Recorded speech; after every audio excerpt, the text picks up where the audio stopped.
territorio amplio, y recién Carlos nos hablaba, ¿no?, de territorio intervenido. Sí, a mí siempre me interesa esta idea de pensar que la sociedad va dejando sobre el territorio una huella y que normalmente nosotros, los antropólogos, los arqueólogos, pero también las personas comunes, interpretamos a partir de esa huella cómo vivía determinada sociedad.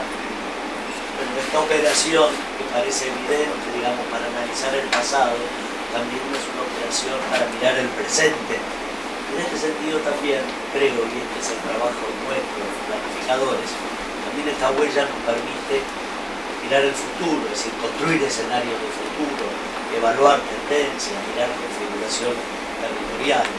Entonces, claro, cuando mirábamos esta huella nosotros veíamos como tiempos superpuestos que generaban fenómenos distintos, ¿no?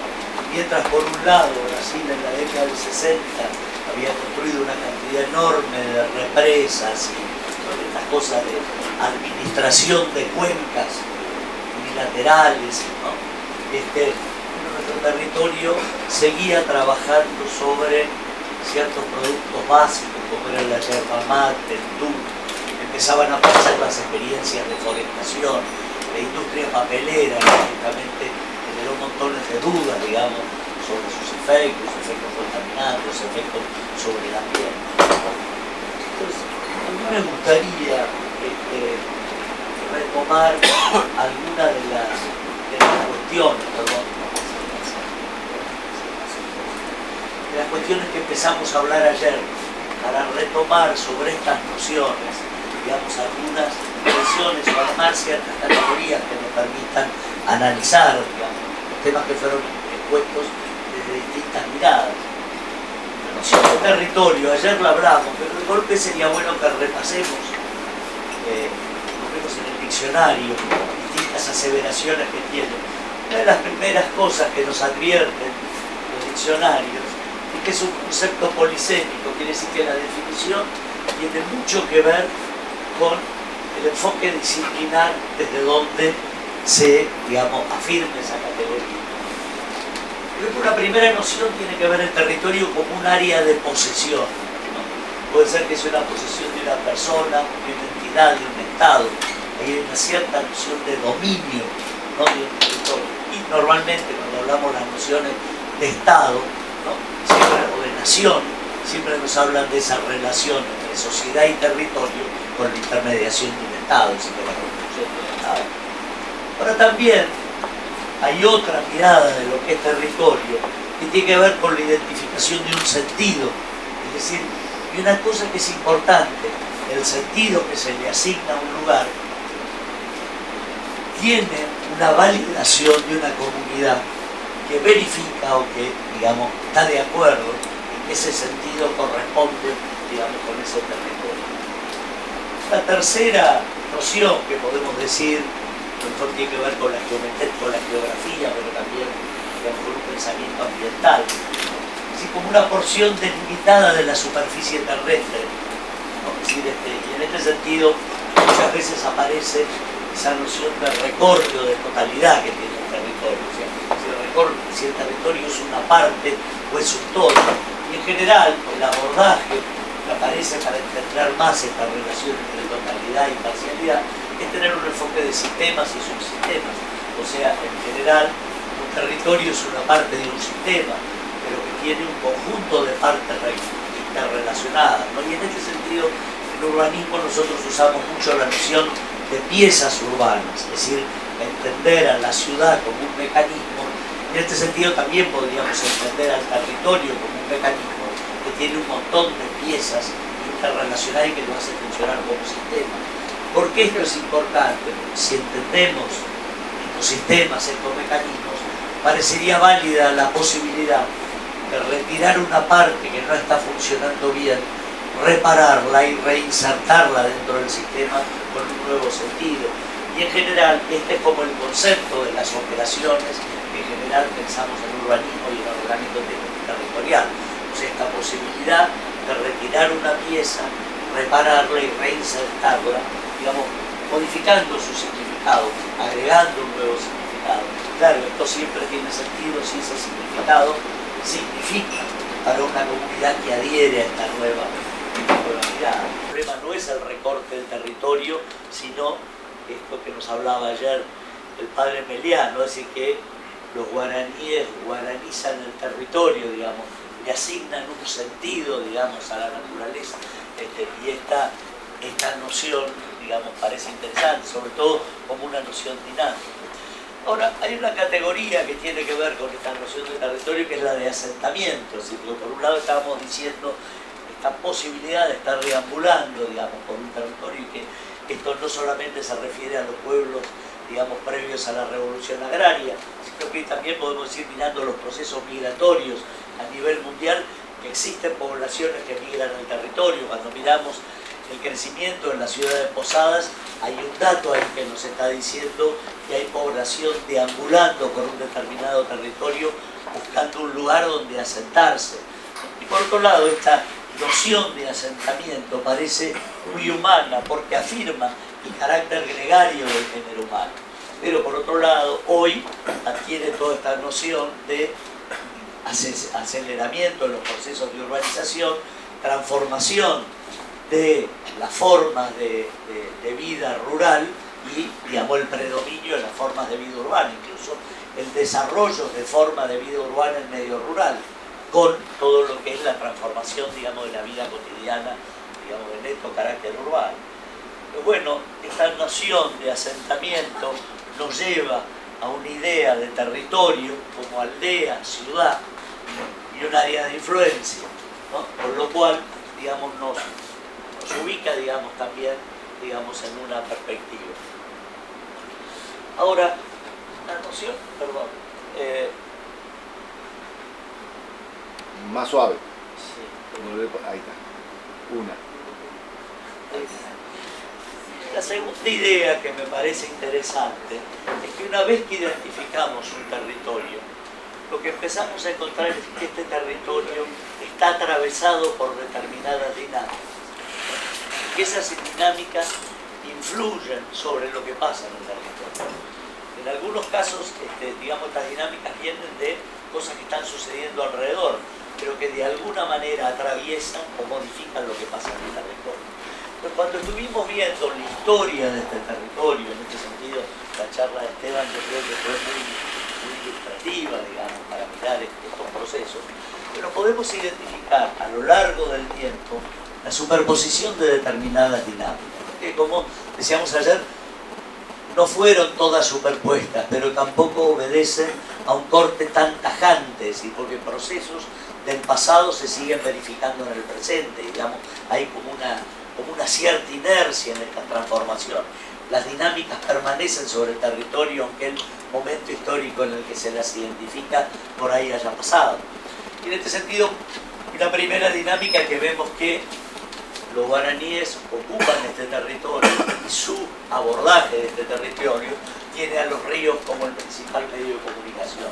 Y en este sentido hay una lectura, una mirada, una apropiación del territorio que tiene este tipo, digamos, de configuración. O sea, la dinámica se da a través de los ríos. Hay una segunda dinámica, que es la de la ocupación colonial española, que utiliza la navegación en los lugares donde puede navegar. Los Altos de Apipé, en ese sentido, constituyen un límite y por lo tanto esto separa dos territorios. Un territorio que se coloniza haciendo ciudades y otro territorio que no tiene ese nivel de ocupación. Una tercera dinámica es la que sucede del otro lado, digamos, desde el este, o sea que es un sistema de ciudades sobre la costa del mar y una penetración, digamos, sobre estos territorios como un campo de cacería de potenciales esclavos, ¿no? Es decir, una materia prima, si quieren, que le daba sentido a un comercio internacional de esclavos. Una cuarta dinámica, en este contexto y con estos desfasajes históricos, digamos, plantea a la Compañía de Jesús promoviendo, digamos, un proceso de transformación o de organización del territorio. Y creo que es interesante, para mí hay una cosa que siempre me llamó la atención. En cada reducción había 2 o 3 sacerdotes, es decir, no era un proceso de colonización, sustitución de población, era como un intento de reorganizar desde adentro un cierto diálogo de culturas, con, digamos, todas las connotaciones que tenía un mundo colonial, una transferencia cultural, etcétera, pero esta noción de un horizonte posible, una modalidad posible de estructuración de ese territorio. Es decir, se configura un sistema más o menos estable, y esto es una noción que me interesa, es decir, que una serie de procesos traumáticos pueden encontrar una síntesis que genera un sistema más o menos estable. Y esta es una noción, que la pongo en el artículo y sobre la que me gustaría volver, que es esta noción de resiliencia. Es decir, estamos teniendo un territorio en transición, la población sufre una serie de estrés, no sé, digamos, cómo podría ser la palabra, digamos, de consecuencias, digamos, por estas mutaciones. Hay la posibilidad de pensar que finalmente hay un reacomodamiento posible y estable en un nuevo escenario que contenga, digamos, los intereses, los sueños, las expectativas de distintos sectores. Ahí es donde aparece, digamos, parece una cuestión central cuando analizamos esta relación entre sociedad y territorio, que es cuál es el tipo de vínculo que establece. Entonces acá puede haber un vínculo respecto al territorio y respecto de otros grupos sociales, ¿no? Es decir, no solamente hay una forma, digamos, de cómo se va a administrar la ocupación, transformación del territorio, sino también cómo se va a compartir ese territorio, cuál es la forma de desarrollar formas colaborativas entre sectores que tienen distintas historias, distintas perspectivas, distintos proyectos.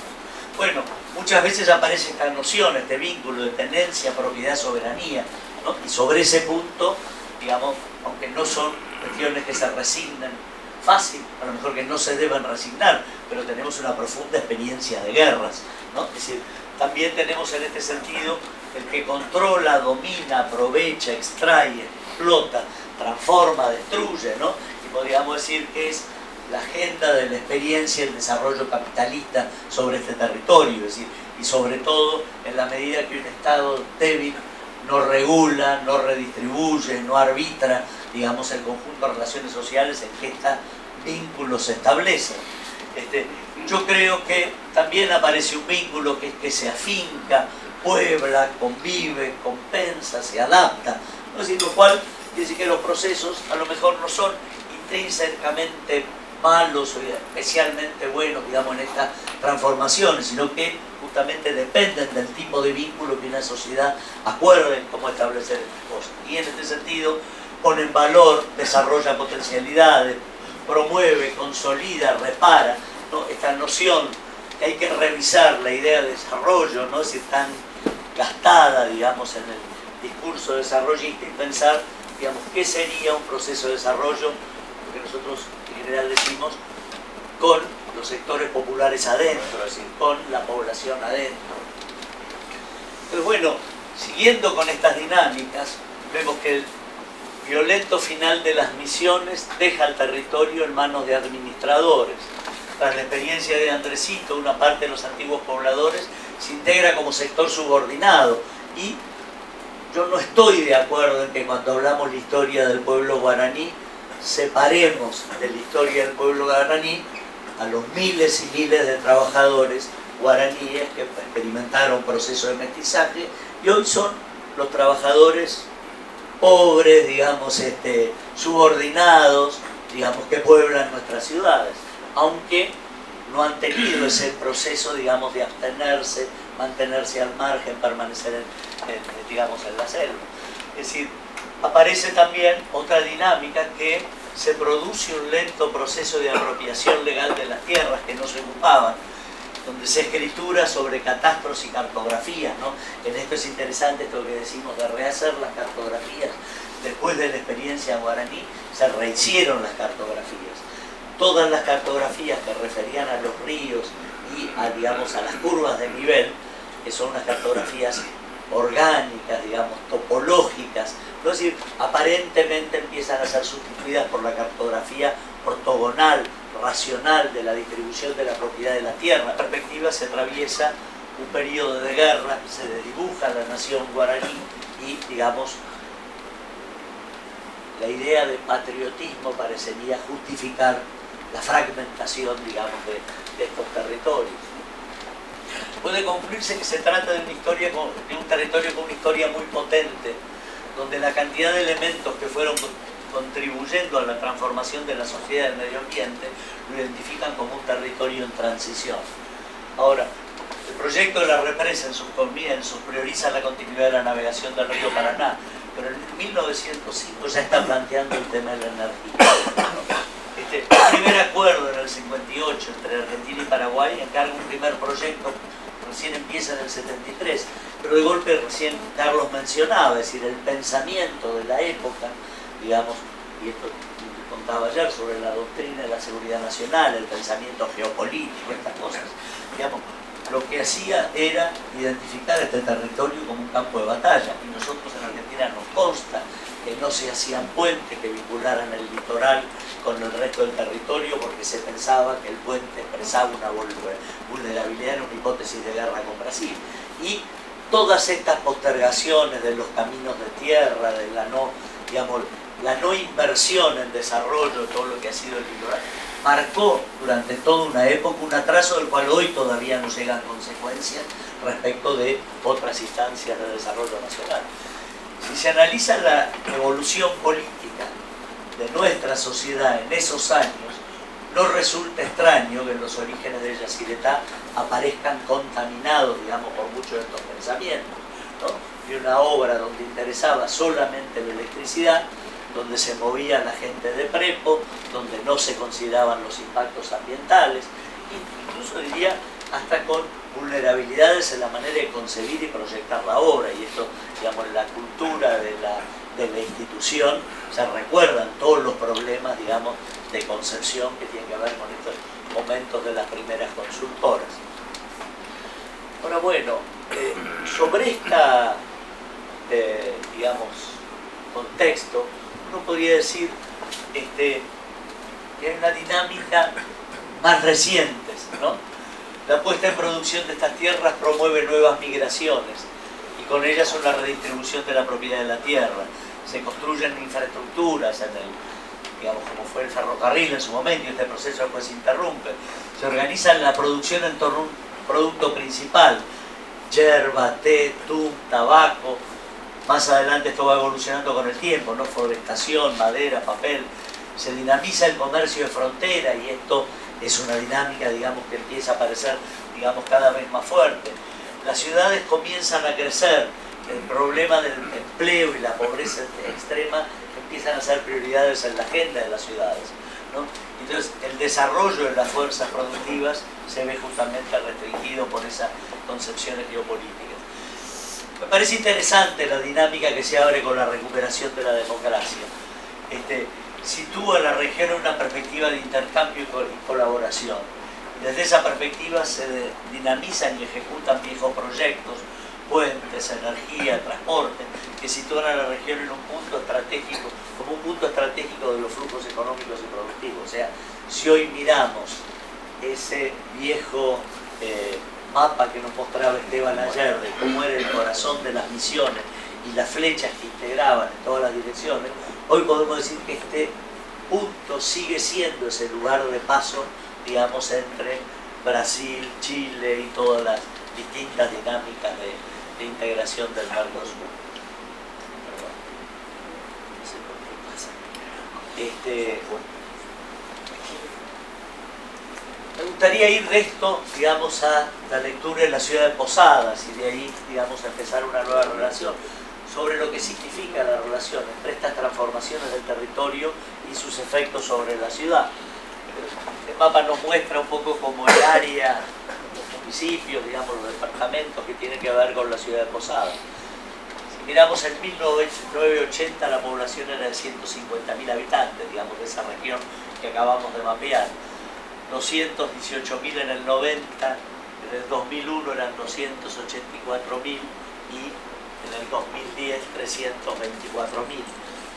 Cuando miramos en las secciones, bueno, estamos viendo que el crecimiento de Posadas es un crecimiento muy grande. Sin embargo, hay una cuestión que interesa.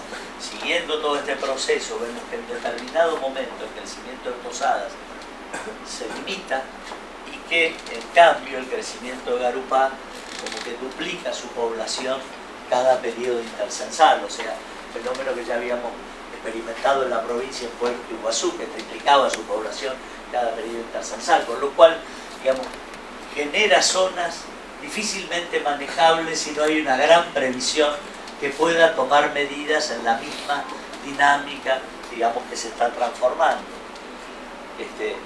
Bueno, acá hay una cifra que también me interesa, porque ayer teníamos una mirada tan rural de lo que pasaba en este territorio, y que de golpe en estas cifras estamos viendo en cada uno de estos distritos cuál es la relación entre población urbana y rural, ¿no?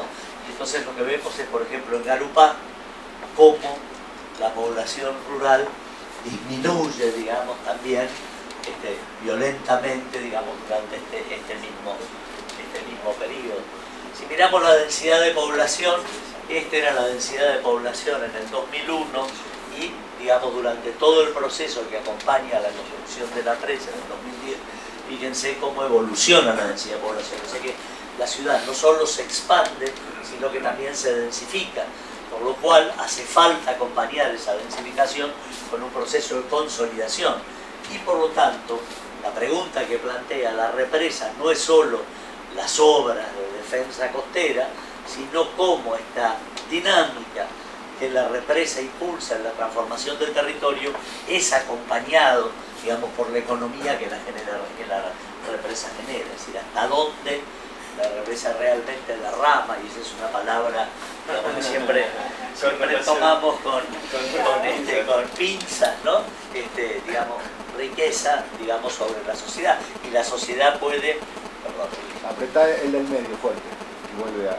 El rojo no. El del medio. El rojo no. Y ahora en la final.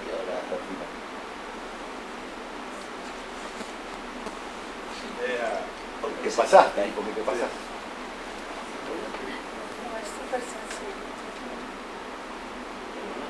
Apretá el del medio. No, me parece que se acabó ahí. Ahí se terminó, ¿sí? Está mal puesto el PowerPoint.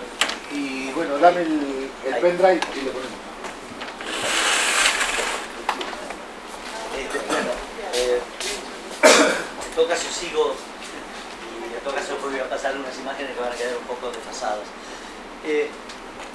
La cuestión que me interesa analizar, y ya para entrar en términos urbanos, digamos, sobre esta transformación de contexto, tiene que ver con cuál es el impacto que va a tener sobre las ciudades la construcción de la presa. Nosotros, digamos, sabemos primero que es pasar de una cota a otra, ¿no? De cota 76 a cota 83.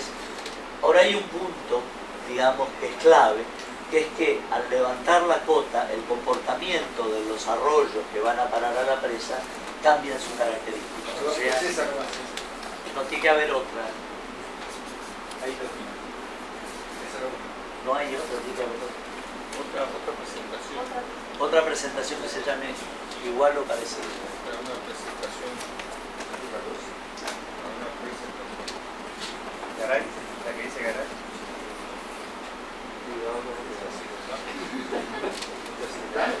A ver, en Yacyretá hay no solamente el gran embalse, sino todo lo que empieza a pasar con estos arroyos que ya no pueden desaguar sobre el río.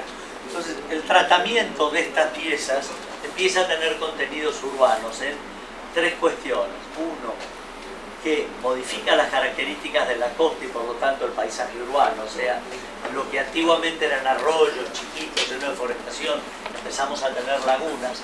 Segundo, la calidad de las aguas dentro de estas lagunas. Y la tercera cosa tiene que ver con, digamos, cómo se preservan las nacientes de estas aguas, es decir, y lo que van a ser los volcados para la calidad de las aguas en estas lagunas. Bueno, el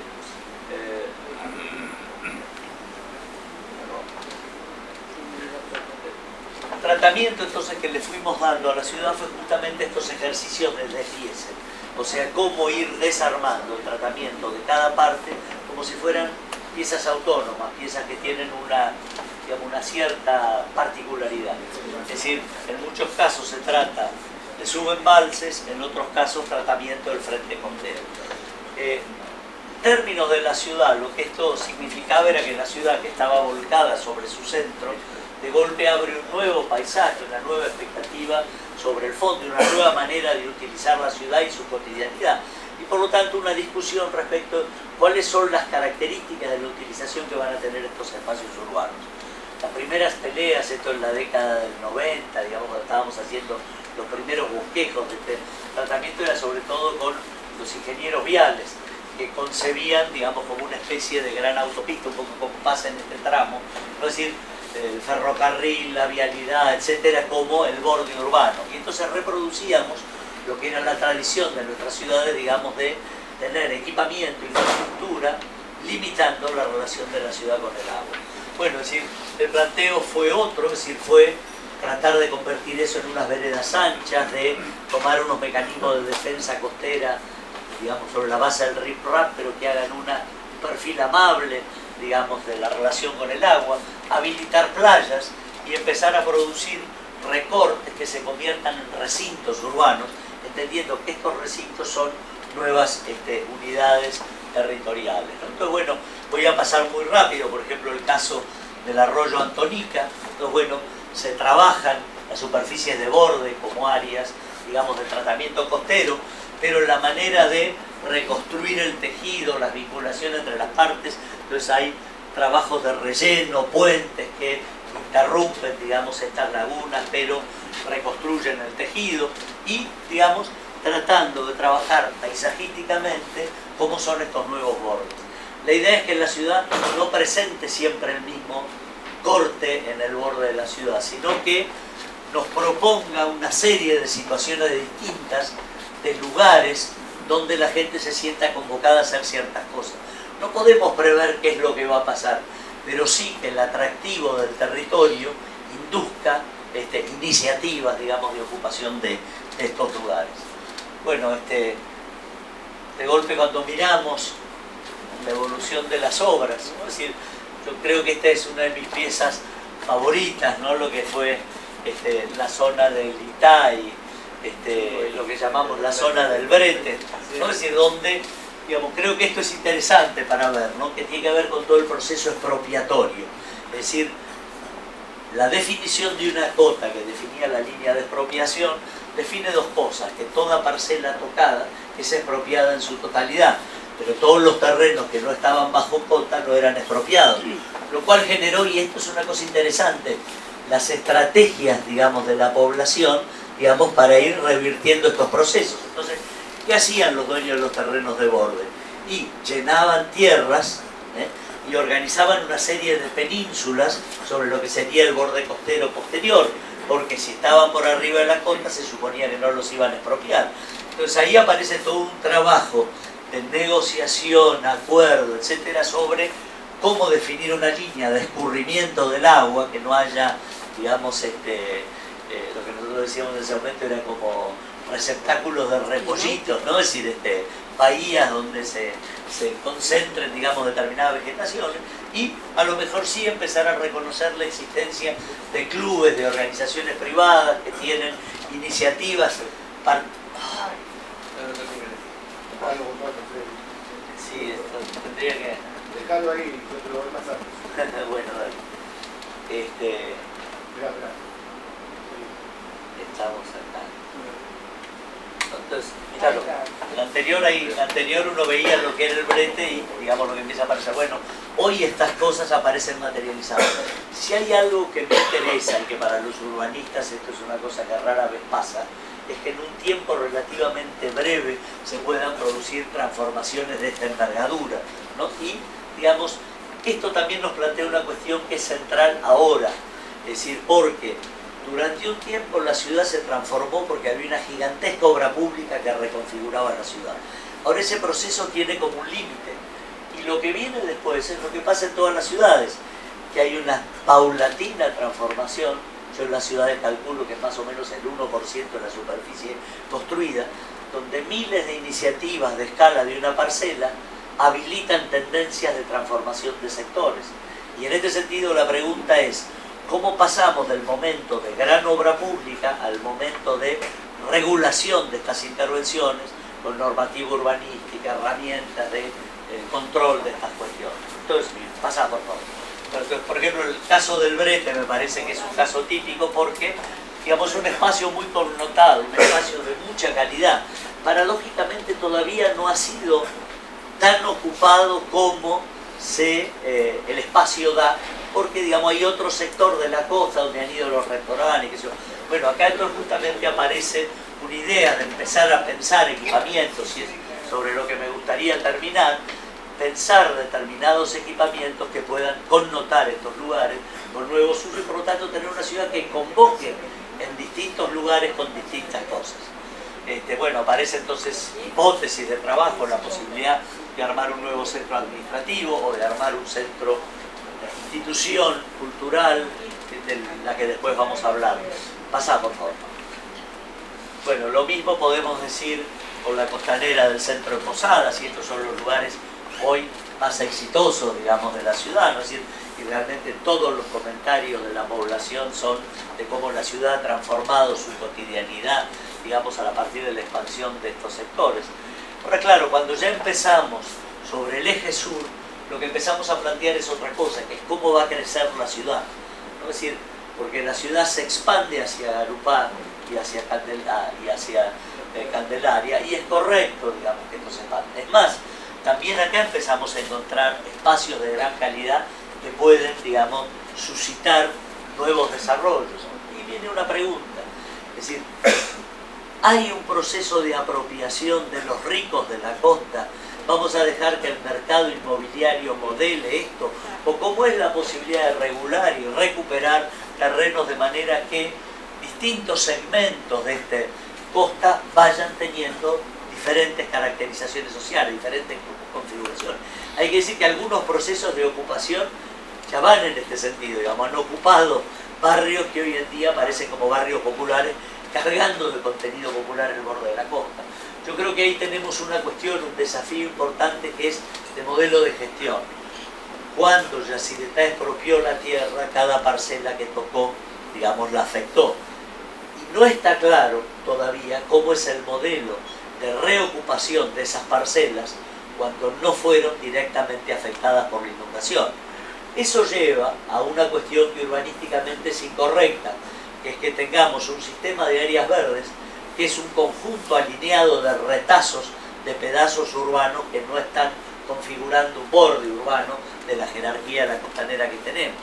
Y el modelo de gestión justamente lo que tiene que ver es qué mecanismo se habilita para que estos retazos de terreno se conviertan en equipamientos públicos, en vivienda social, en operaciones, digamos, de vivienda accesible, de manera que el crecimiento de la ciudad no lo estemos planteando hacia el fondo de la ciudad, sino como un proceso de densificación de la cantidad de tierra, que no tienen sentido toda como áreas verdes, y que sí pueden ir conformando, digamos, una morfología de la costa. En este sentido, como estrategia de ciudad, lo que estamos planteando es que sería bueno que la entidad pudiera permutar tierras sobre estos bordes de costa contra tierras en las nacientes de los arroyos. A nosotros nos interesa tener como reservas verdes las nacientes de los arroyos, que es donde evitaríamos la ocupación informal, digamos, y los procesos, digamos, de contaminación de los arroyos de las nacientes. Y en este sentido, una operación, un instrumento de urbanismo que permitiera permutar unas tierras por otras, evidentemente teniendo noción de los valores de unas y otras, bueno, es decir, nos permite empezar a analizar procesos de urbanización con herramientas distintas que la obra pública. Es decir, no es cierto que la ciudad va a poder seguir sosteniendo eternamente este nivel de obra pública, aunque igual, por lo que son los compromisos de la ciudad, va a seguir teniendo un nivel de obra pública muy superior al que tienen las otras ciudades argentinas. Pero la implementación de otros mecanismos nos van a permitir empezar a revisar los sistemas de transporte, revisar los sistemas de vivienda, es decir, y salir de lo que yo considero un error y del que de alguna manera me convierto parte como miembro del directorio de Procrear, ¿no? Que es, digamos, la continuación de la ocupación de procesos de urbanización con vivienda nueva, social, al lado del aeropuerto. Es decir, está claro que la ciudad no debe crecer hacia ahí, que la ciudad debe crecer, digamos, hacia Candelaria, y la ciudad no debe meterse adentro del territorio, sino que debe recuperar la costa. Bueno, sobre estas cosas entonces, y corto ya porque estaba muy pasado de tiempo, me gustaría reafirmarme sobre esta noción de resiliencia, es decir, trabajar. Sí. No, yo quiero anunciar que dado la tardanza como ha ido desarrollando, que hemos decidido de pasar mi presentación para mañana, que hay más lugar, entonces que no te apures, pero tenés que hablar más. Bueno, por ahí que se haga el debate, entonces. Sí, que se haga el debate. Digamos, igual, sobre lo que vos ibas a decir, hay algo que necesitaría para el debate, digamos, agregar, ¿no? Es decir, que es, digamos, la intención en esto de connotar ciertos lugares. Si nosotros pensamos un territorio en transición, un territorio que tiene que procesar cambios en el paisaje, cambios en la estructura social, cambios en la estructura productiva, etc. Bueno, estas cuestiones suponen, digamos, empezar a tener una entidad que pueda dar espacio, que pueda dar un foro, digamos, donde estas cosas sucedan. Acá lo que estoy contando, volver sobre el anterior, cuando estamos hablando de lo que podría ser esta recuperación de estos fragmentos, estos retazos de expropiación, bueno, los proyectos más nuevos sobre los que estamos trabajando es ver cómo es el completamiento de un tejido urbano con un tejido de borde, bueno, entendiendo que sean operaciones de loteo, sean operaciones de vivienda social, pero que vayan conformando. Ustedes disculpen, los urbanistas nunca estamos proponiendo proyecto arquitectónico, no estamos proponiendo tipologías, ¿no? Por eso no usamos CAD sino SketchUp, ¿no? Pero, digamos, sí la posibilidad de volver a asumir una noción de tejido, de parcelaria chica, de posibilidad de abrir alternativas para gente que tiene capacidad de intervenir a la escala de un lote, que puede pedirse un pequeño crédito y construirse una casa. Y, digamos, sobre esas modalidades de gestión del suelo, ir produciendo estos procesos de completamiento, conformación, reparación, terminación, digamos, de lo que puede ser el tejido urbano. Bueno, sobre estas ideas, imagínense la cantidad de segmentos de la costa que pueden llegar a estar connotados por actividades, por sectores sociales distintos, y que proyectan sus actividades, su cultura, su tipo de negocio, sus festividades, su alimentación, sobre una vida muy activa, digamos, de una ciudad volcada sobre grandes espejos de agua. Es decir, así como pasó en Encarnación, yo creo que hoy Posadas se ha vuelto como una de las ciudades más lindas de la Argentina. Siempre, digamos, hemos envidiado a Paraná por su barranca, a Bariloche, digamos, por su costa sobre ¿cómo se llama?, sobre el lago Nahuel Huapi, ¿no? Y creo que, digamos, la conformación del territorio, el territorio es tan rico, da tanto de sí mismo, digamos, que estas intervenciones que podrían haber sido burocráticas, ortogonales, bueno, con un poco de diseño, de noción de paisaje, etcétera, bueno, yo creo que nos da la ciudad, todos ustedes disfrutan y que da tanto placer venir. La idea de empezar también a ocupar estos lugares con edificios significativos, edificios de buena arquitectura, instituciones que promuevan el uso del espacio público, es un poco el tema entonces que proponemos para trabajar mañana, pero que en términos generales sería decir cómo podemos hacer que un ámbito como este, es decir, donde se dé esta discusión, con esta jerarquía de discusión, con esta posibilidad de intercambio, sea una institución permanente que exista en la ciudad y que trabaje, digamos, sobre la evolución de la ciudad y de este territorio. Gracias.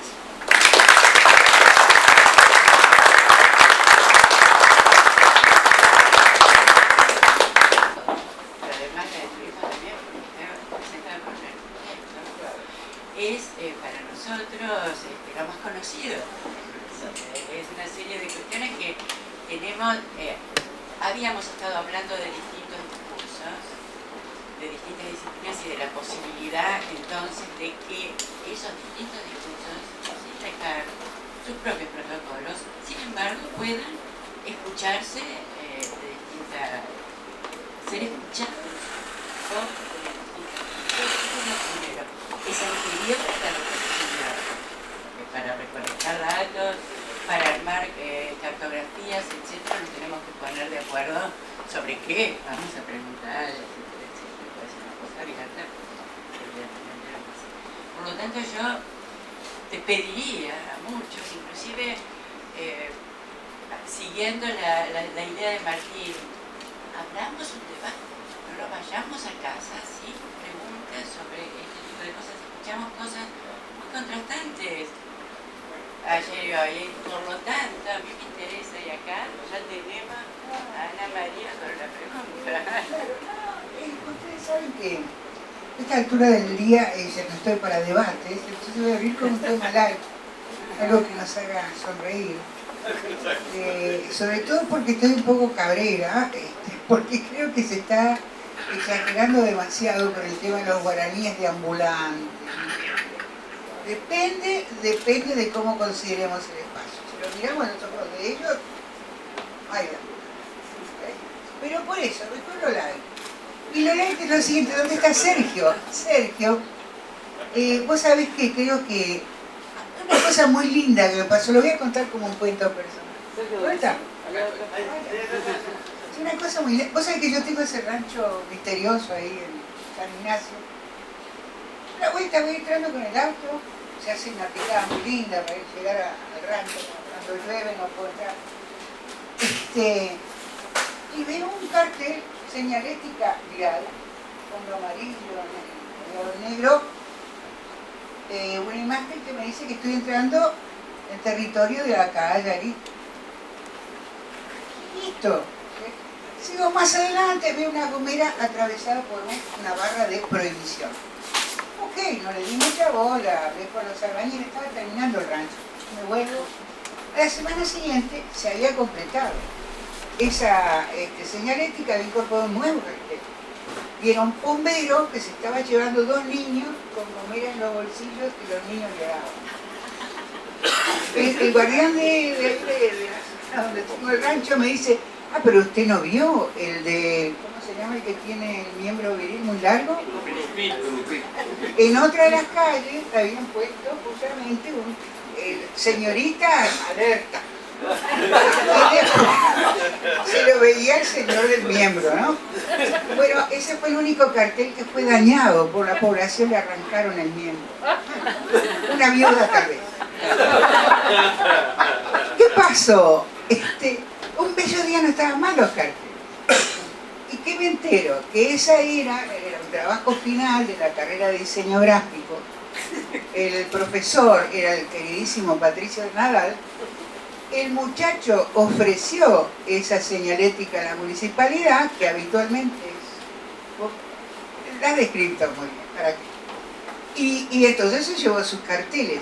Y yo creo que esa es una dimensión bellísima. Por inmorales. Bellísima de atracción turística. Todo ese mundo asociado a la selva y el agua, vienen los mitos, que está absolutamente desaprovechado. Entonces propongo acá, Sergio, vamos a darle un poco más de bola también a esa dimensión fantástica que hace a robo, que implica entrar en la selva. ¿Ves que era una pavada lo mío? Fantástico, pero me apoyás, yo no voy a decir mucho más, pero me apoyás con que esa dimensión fantástica es cuantificable. Es estudiable, no es cuantificable. Yo quiero Es preguntar una interpretable. cosa que, digamos, no quiero comentar demasiado porque ya conocen mi opinión, pero para que sepan que a mí me parece que este trabajo es verdaderamente extraordinario a un nivel del tipo de intervención y la escala y la calidad de resolución a nivel realmente de la infraestructura que se ven un poco en proyectos comparables. O sea que es verdaderamente destacable esto. Pero lo que pregunto ahora dado que el trabajo es un trabajo verdaderamente que empieza como remediación después de ver los efectos del embalse y todo lo que pasó después del trabajo. Pensando en el futuro y en la probabilidad de otras intervenciones similares, ¿cómo cambia el proceso? Porque ahora ya se sabe, como vos decís, todo un proceso de aprendizaje. Esto no, lo que pasó con Yacyretá nadie lo quiere repetir. Es decir, entonces hay un proceso de verdadera planificación en la cual la cronología tiene que ser toda muy distinta.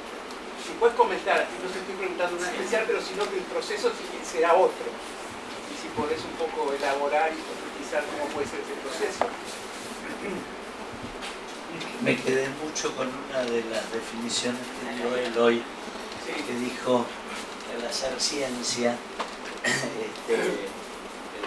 digamos, cuando hay muchos científicos que en general sectorialmente son cabrones, rigurosos, malhumorados, qué sé yo, pero que tiene que haber un gerente, tiene que haber uno que coordina, modera, qué sé yo, que se lo llaman gerente, digamos, lo descalifican como científico.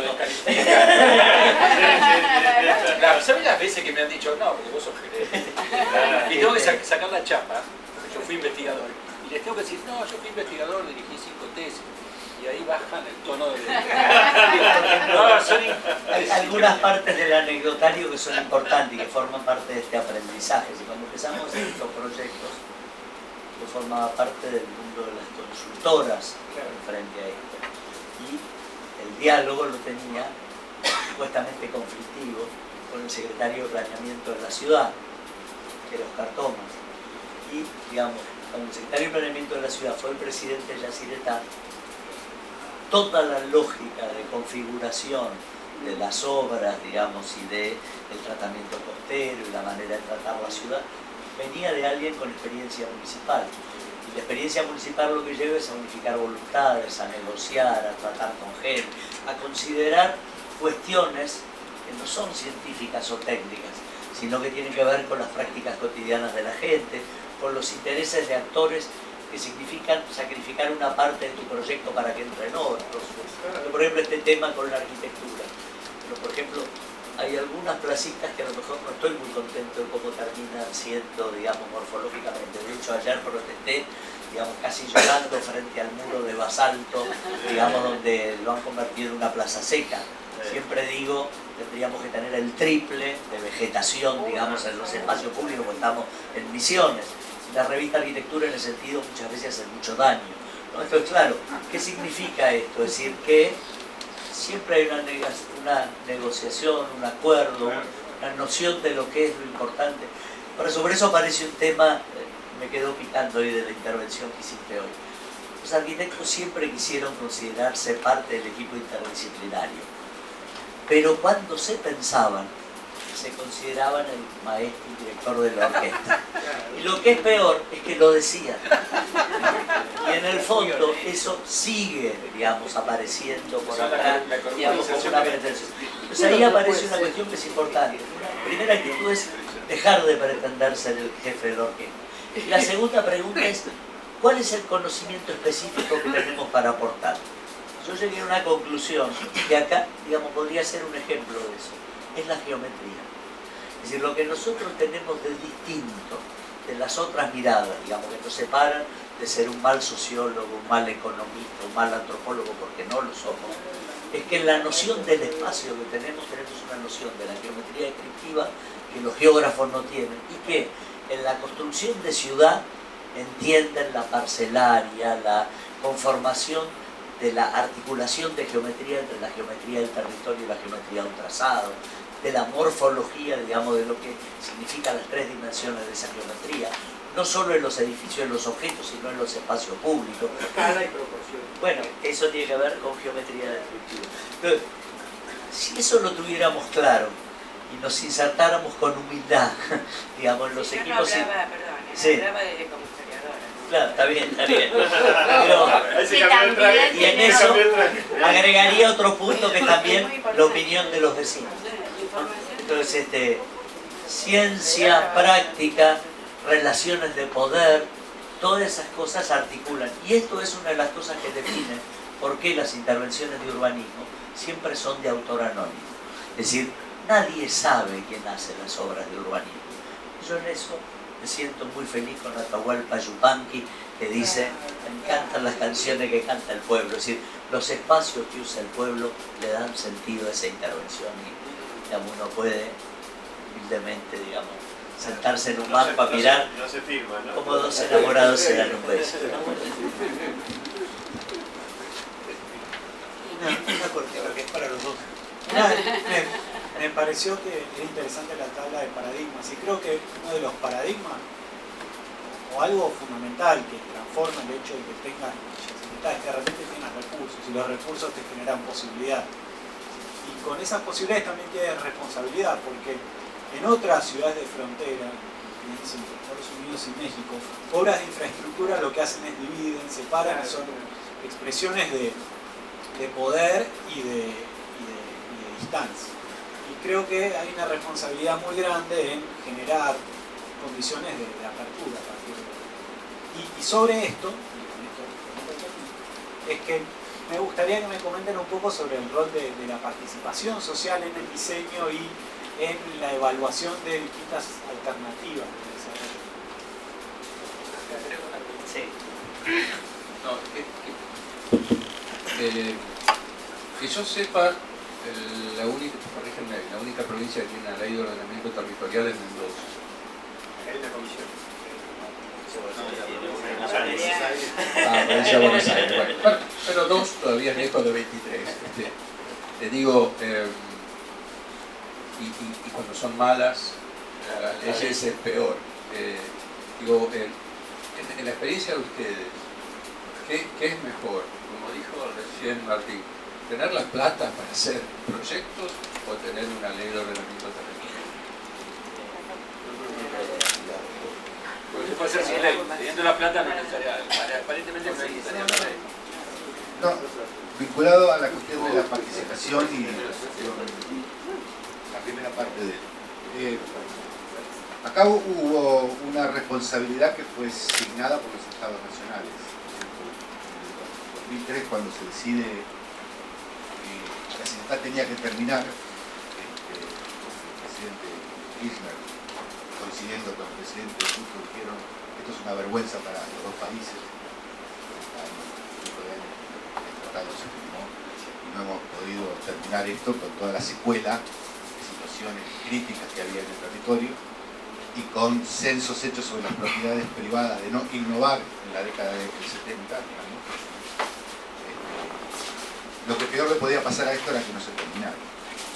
Y el mandato fue con respeto de la población local, con inclusión y con la participación a través de las instituciones educativas, obviamente, porque estos eran proyectos de escala nacional. Es muy difícil trabajar la participación directa con la gente, a excepción de aquella gente que estaba afectada directamente y que se venía trabajando hace mucho tiempo y se profundizó ese trabajo. Y que las obras tenían que ser para eso, para que sea un factor de inclusión social. Por eso se decide darle forma a ese urbanismo social, a esa suerte de poder construir un escenario para que la ciudad sea posible. ¿Qué es eso? En esencia, lo que se construye es un escenario para que la ciudad comience a suceder.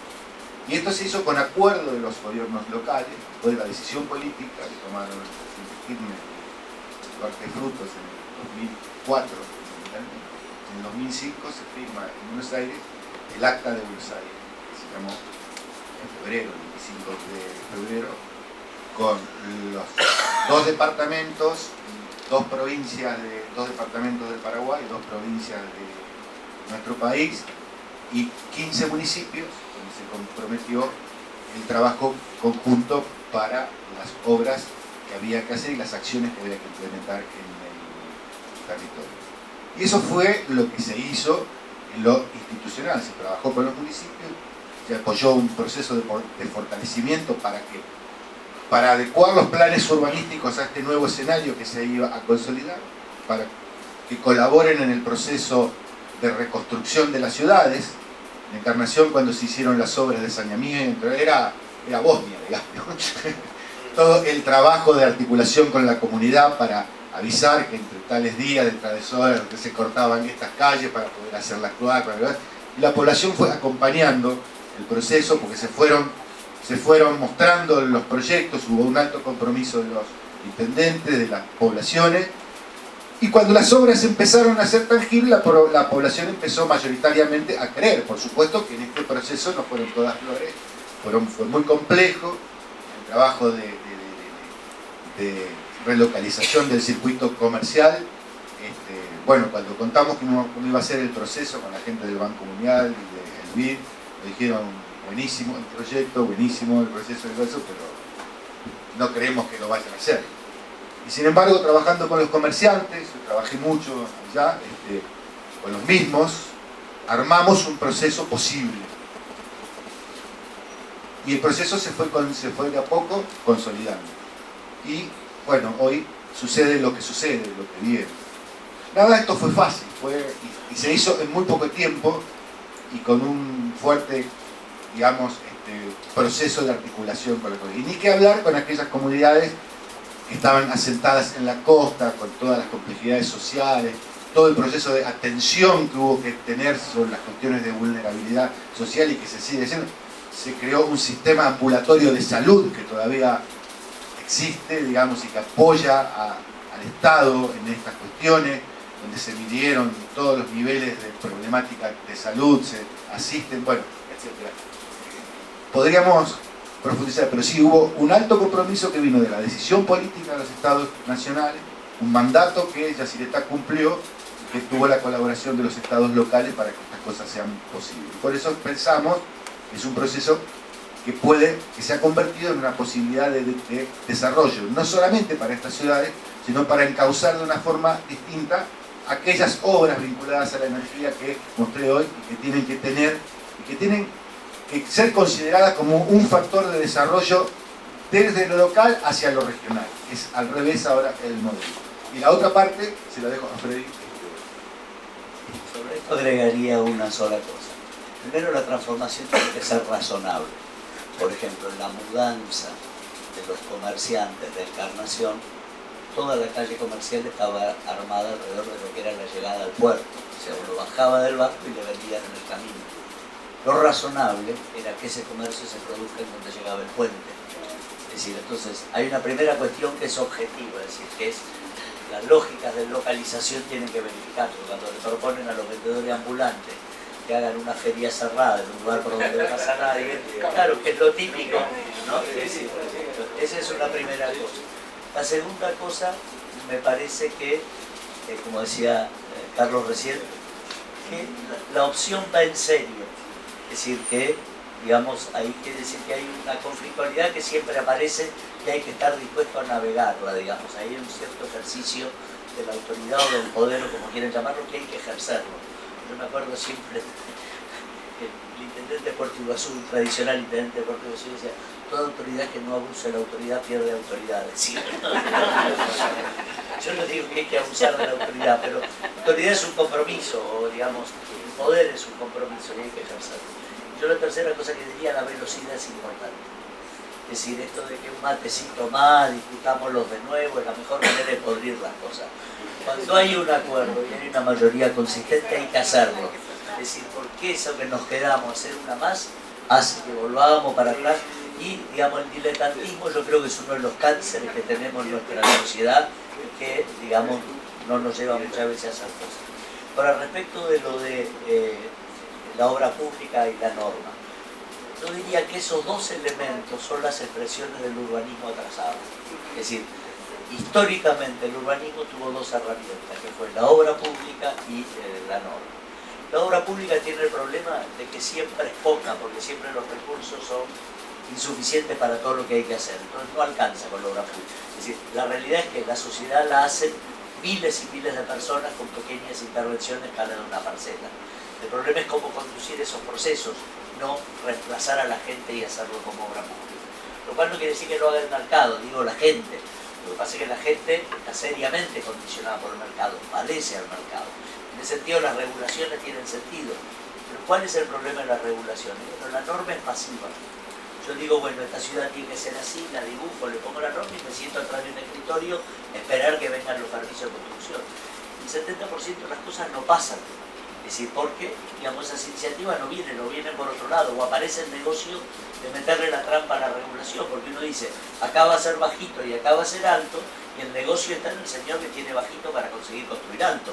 Y ese negocio es mucho más interesante que el señor que tiene permiso para construir alto y cumple la norma. Entonces, la tensión, digamos, el mercado lleva a presionar, a trampear la norma. Entonces, el Estado queda pasivo mientras los vivos, digamos, empiezan a ejercer lobby. Esas dos herramientas no alcanzan, y el urbanismo, mientras era así, en esa historia que escuchamos, que tenemos una idea maravillosa, pero los políticos no las entienden, entonces el plan que era tan lindo nunca se pudo hacer. Yo creo que hay que mirar sobre nuevas herramientas. Una que es muy importante es el ejercicio del poder de policía, o sea, los inspectores. La mayoría de los municipios no tienen inspectores, y los municipios que tienen inspectores tienen miedo, o los toleran como coimeros. Y digamos, y este es un punto sobre el que hay que ser terrible, digamos, porque una norma que no tiene a alguien que la hace cumplir no existe.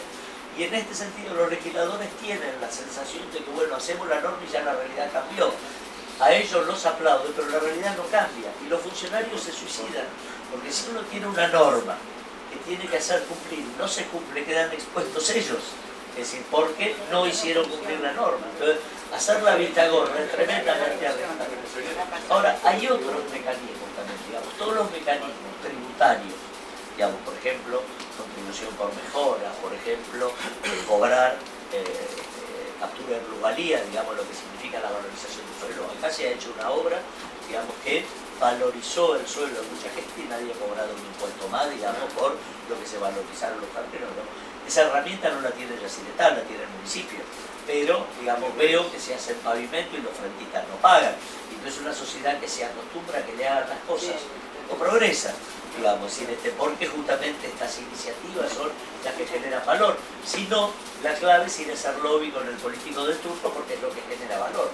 Esta disciplina, digamos, es la que interesa, que pasa por la economía, por la utilización de herramientas fiscales, tributarias.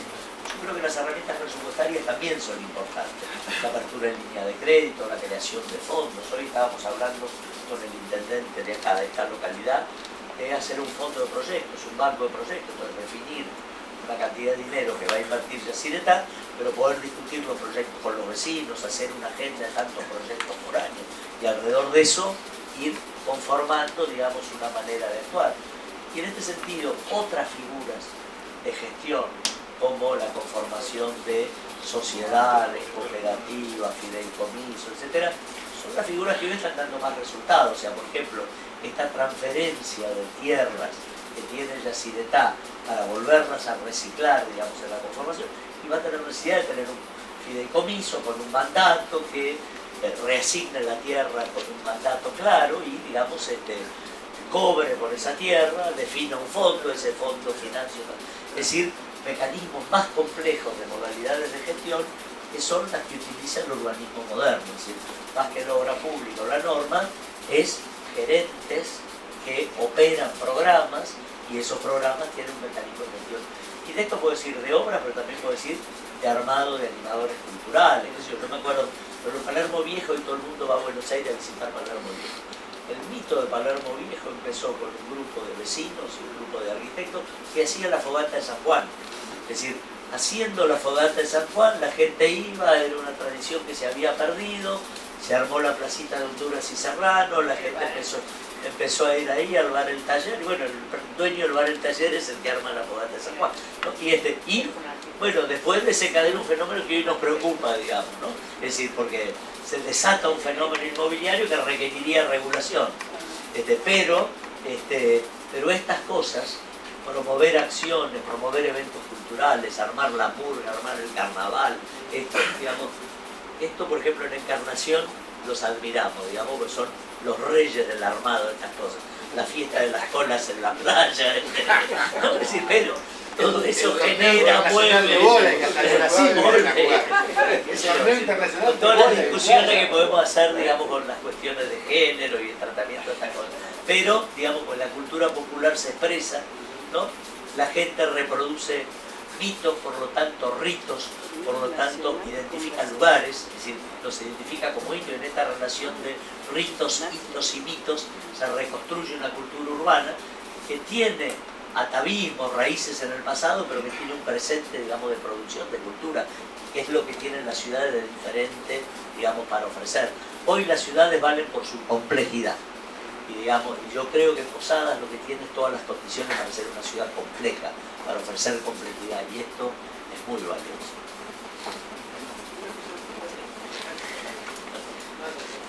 Tenés el micrófono más cerca, después se lo paso. Yo he estado parada para pasarlo. Yo tengo dos preguntas que me pegan la cabeza, digamos. Una por turismo. Uno ve que de hace 8 años, 8 o 10 años atrás, que se viene trabajando fuertemente en el turismo, que es muy buena la publicidad, que es muy buena la señalética, que hay un gran conocimiento, que hay una excelencia en cosas que se están haciendo, pero que hay una dificultad en el conocimiento del turismo, del propio en la información. Uno recorre la Argentina y en pueblos más pequeños ve como el que carga combustible, el que está el taxista, son informantes de turismo calificados, y a uno le hacen cambiar el circuito porque uno va con una idea y la tienen clara. No sé si es un tema de educación, es un tema de autoestima, y acá no nos pasa eso, porque el turismo es elitista, o sea, hay un turismo muy fuerte en Cataratas, y Iguazú tiene dificultades en el derrame, digamos. Pasa también en la mayoría de las otras ciudades, entonces le cuesta arriesgarse a algún operador o alguien que pueda invertir, sobre todo en todas estas ciudades de la agenda metropolitana que tienen mucho de turismo, o sea, tanto en las ciudades paraguayas como en las ciudades argentinas. Entonces tengo esa pregunta y tengo otra para Freddy.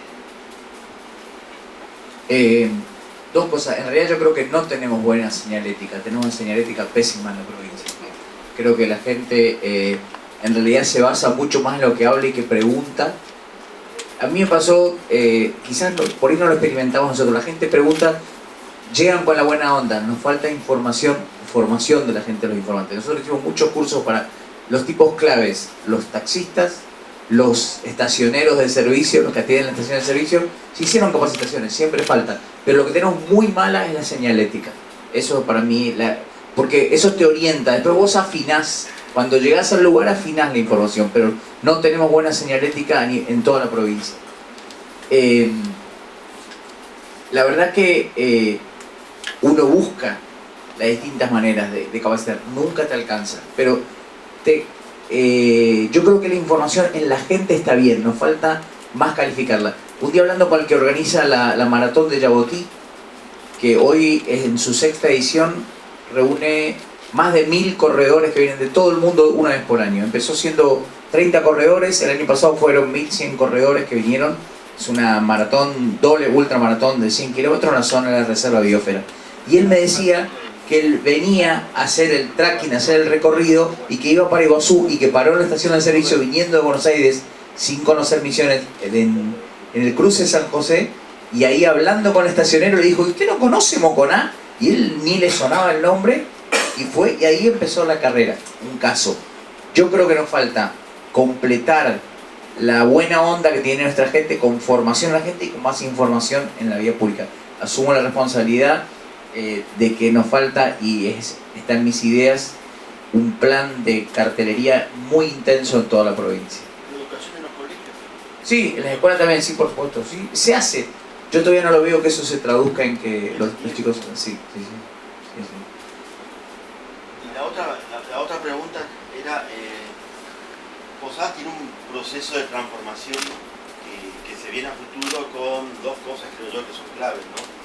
La densificación y el completamiento, por la infraestructura y por los errores que se han cometido, que nos llevó a perfilar otra ciudad. Desde esa perspectiva hay 500 hectáreas del borde del área de afectación, hay voluntad ya porque hay una ley provincial, pero en realidad las decisiones entre el municipio, la binacional y la provincia necesita como una pequeña agenda de de prioridad y de intervención, porque si no la costa se va a ir perfilando y se va a perder por ahí el momento y la eficiencia de la contundencia en las decisiones para, sobre todo por ejemplo lo que pasa en la nación con el programa.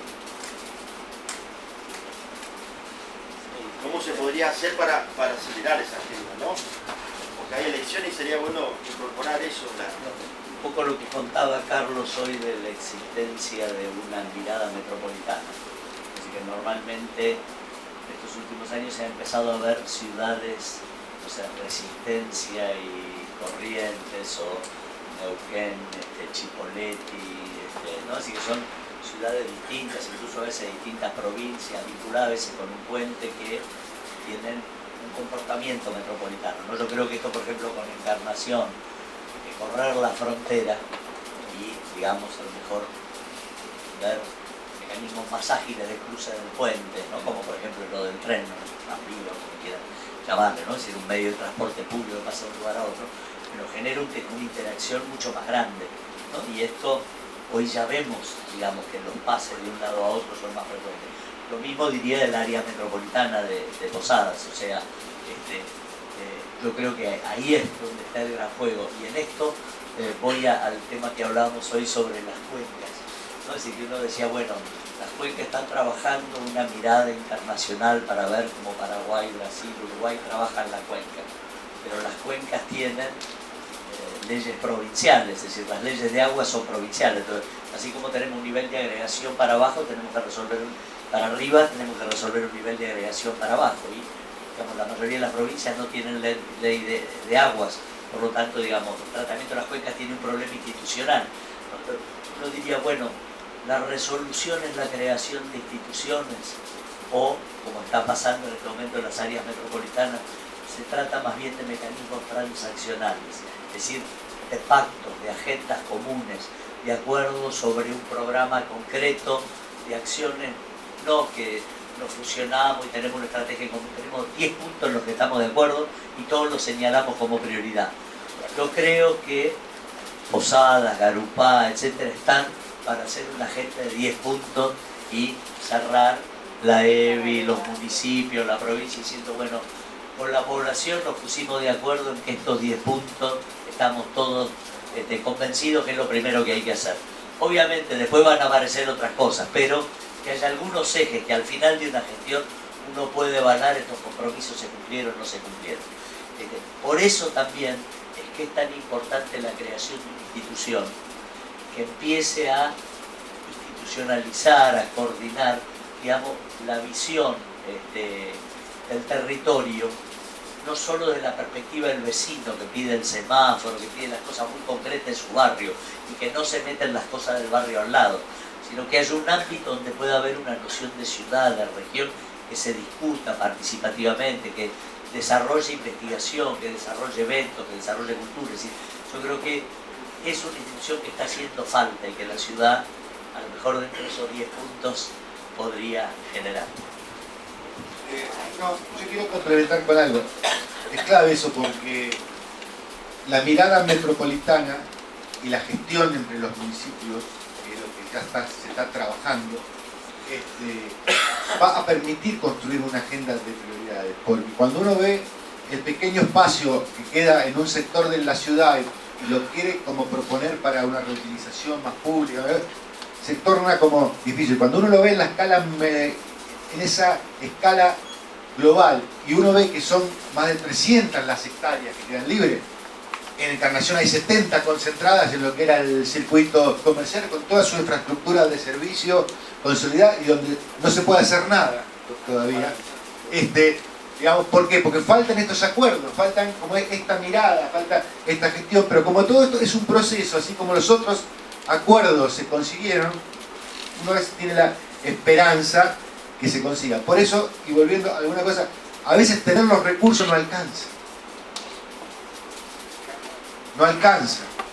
Vos podés tener la plata, pero si no conseguís los acuerdos, te quedan estas cuestiones sin resolver, porque los goles empiezan a jugar en contra tuyo. Entonces, este es un proceso que está en marcha. Por eso yo siempre digo, se ha consolidado un escenario para que la ciudad suceda. Ahora la ciudad empieza a suceder desde la ciudad misma. Ahora el proceso tiene que venir al revés, de la ciudad hacia la esfera nacional y binacional para darle forma. Y el aporte que hemos hecho es eso, juntémonos los intendentes, juntémonos las provincias, los departamentos y los organismos del Estado Nacional que pueden ayudar a construir esa agenda de las cosas posibles en el corto plazo, en el mediano plazo y en el largo plazo. Porque si queremos empezar a construir la binacionalidad o ese sistema de metrópolis binacional corriendo las fronteras como primer punto, seguramente no vamos a empezar nunca. Hay cosas que se pueden empezar a hacer aún como están las cosas hoy. Y esto es lo que estamos tratando de discutir y se está tratando de armar esa agenda binacional. Porque esto genera credibilidad a los estados nacionales en ceder esos territorios a los municipios para que se hagan las cosas dentro de acuerdos de urbanización, y seguramente esto va a llevar a una organización ejecutiva, una construcción de una organización ejecutiva que se haga ese fideicomiso metropolitano que haga que estos espacios se conviertan en ciudad, con la ciudad trabajando dentro.